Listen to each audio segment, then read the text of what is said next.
Assalamualaikum warahmatullahi wabarakatuh. Bismillahirrahmanirrahim. Alhamdulillah. Rahayu, rahayu buat semua sedulur-sedulur. Daun ranting yang kering, daun ranting yang kering, daun ranting yang kering berserakan.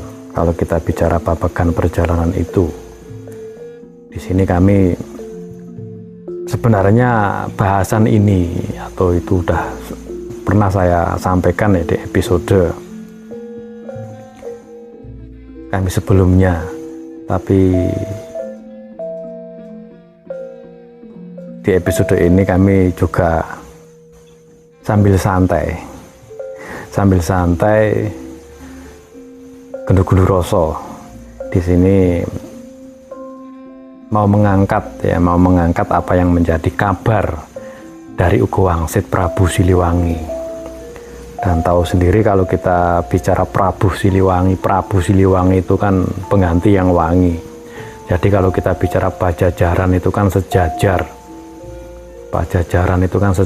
Di situ juga ada Pasir Luhur, Mataram kuno. Itu juga waktu dulu zaman dinasti Salendra itu kan juga sama Pasir Luhur itu juga sejajar, diangkat dari Tanah Pasundan juga yang paling tua, paling sepuh itu juga ada. Kalau kita bicara para penggede waktu itu yang di barat itu kan Prabu Linggabuana, enggak semua. Juga ada Lingga Brahmajaya, itu kan luas ya. Kalau Siliwangi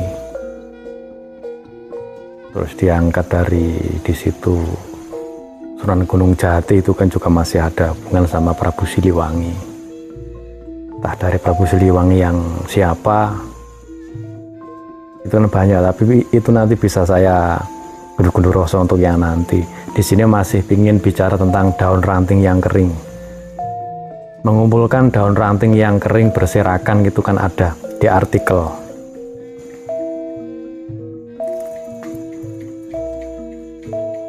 Mengumpulkan daun ranting yang kering berserakan juga itu kan luas hakikatnya ya. Tapi saya mau bicara ke satu titik temu aja. Di sini masih bicara tentang di babagan yang mempunyai lagu lampah perjalanan Sewu Siji 1001 perjalanan itu, perjalanan Trisulaweda, perjalanan Tritunggal, tiga menjadi satu titik temu. Memang itu sudah menjadi lagu lampahnya.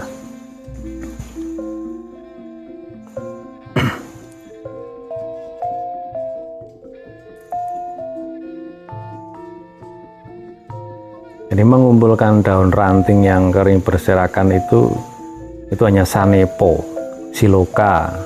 Tapi pada hakikatnya kalau saya itu selalu saya gali, melihat, mengkaji tentang babagan perjalanan itu. Jadi mengumpulkan daun ranting yang kering itu sama aja di situ tuh menemui makom para luhur sepuh, itu mungkin juga luhur zaman waktu negeri Sabah sebelum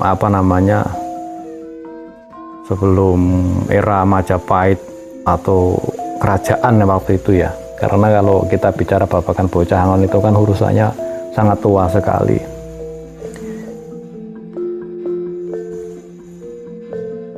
Bukan dilihat dari perjalanan keraton-keraton yang sudah ada sejarahnya. Karena kalau daun ranting yang kering berserakan itu yang belum tertulis, yang mungkin belum tidak ada bukunya dalam sejarah itu. Nah, karena nanti kan dalam babagan perjalanan itu ada yang meluruskan apa yang menjadi perjalanan di bumi Nusantara ini dulunya seperti apa. Daun ranting yang kering berserakan.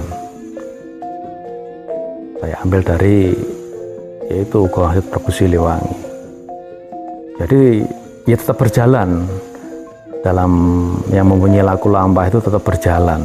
Dari itu kalau yang saya amati itu bukan baru dari kemarin, tapi udah bertahun-tahun ya, berjalan hingga sampai manunggalnya Trisula Weda sampai saat ini. Karena mengumpulkan daun ranting yang kering itu menjemput luhur-luhur agung menyatu ke pancer, itu yang kami tahu. Jadi luhur itu terpusat di pancer apa yang menjadi perjalanan itu. Nah, karena kalau kita bicara di pancer itu kan masih tertutup jagat Dewagung yang menutupi pancer itu, tapi itu nanti namanya waktu berjalan, apa yang menjadi konsep langit perjalanan itu semua pasti akan dibuka. Tidak apa laku itu hanya untuk berjalan, hanya satu hal saja yang diburu, tidak. Karena tugasnya yang itu daun ranting yang kering itu hakikatnya itu ya, itu kan hanya kiasan sebenarnya. Itu mengumpulkan para ratu-ratu atau mungkin semua para raja ditemui karena itu sinergi dua alam laku perjalanannya. Di alam dunia pun juga pasti berjalan, tapi tahapan-tahapan itu yang saya amati sudah 90% sudah sudah mendekati sempurnanya. Tinggal apapun itu semua udah kuasa Gusti Allah dalam babakan perjalanan Sewu Siji Lagu itu.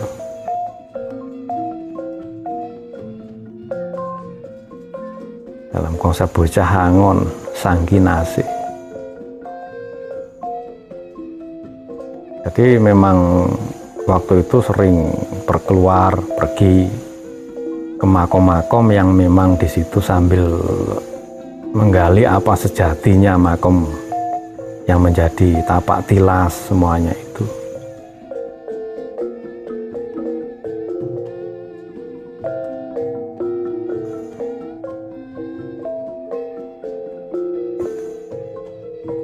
Semoga buat semua sedulur-sedulur yang selalu diperjalankan di babagan itu, dan saya yakin sekali buat yang saat ini nyimak apa yang menjadi perjalanan kami juga pasti para titah yang diperjalankan.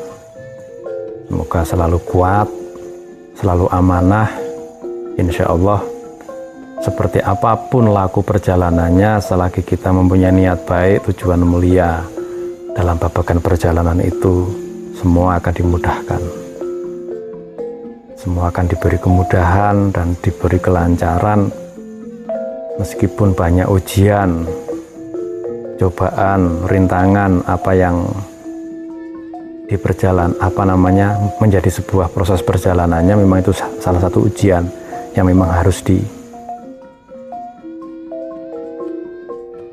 jalani. Mungkin cukup ini di episode kali ini.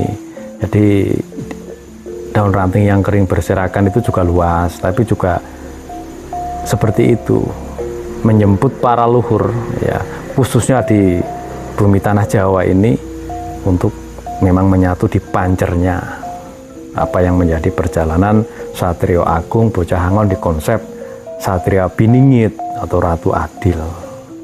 Seperti itu. Mungkin bisa dipahami. Jika nanti ada apa yang harus saya sampaikan, insya Allah, jika Gusti Allah mengizinkan, semua luhur mengizinkan apa yang harus saya sampaikan dalam babagan itu, insya Allah pasti akan saya sampaikan. Sifatnya di sini kita gendu-gendu rasa tukar kawruh apa yang di konsep babagan perjalanan itu yang kami tahu. Memang saat ini masih selalu banyak dongeng tukar kawruh apa yang menjadi perjalanan kami. Amin. Selalu semangat, sehat selalu, dan salam buat keluarga.